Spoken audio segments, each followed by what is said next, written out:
When I eventually got into music, I got into guitar bands, and the Beatles were really poppy, and I was a really jangly guitar kind of person, but I liked the Beatles music.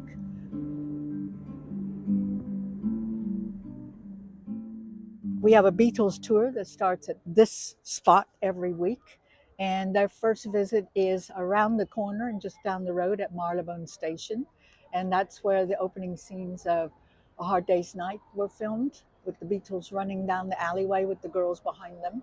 And then just across, not far from there, on Marylebone Road, is the registry offices where Paul McCartney got married. And then just a bit further down from there in Montague Square is a flat that Ringo Starr purchased, and John and Yoko lived in that flat for a while.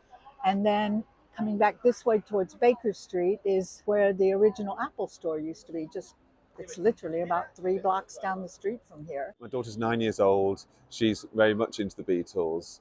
And she'll always come home from school and say, we've been listening to the Beatles here. And they have music lessons at school where they play a lot of the music from the Beatles. So the Beatles now follows in all the schools, and it's the new generation now that are continuing to like the Beatles, which is a big surprise to me, because you'd always think the younger crowd will get away from that. You get all kinds of kids in here, who already know who John, Paul, George, and Ringo are. For International Beatle Week in Liverpool, which happens every year, it's been going on for many years, we get spill-off traffic from this. Either people come to London first on their way to Liverpool for the Beatles Week, and we have another store up in Liverpool, and they prepare for this ages in advance because their store will just be overrun.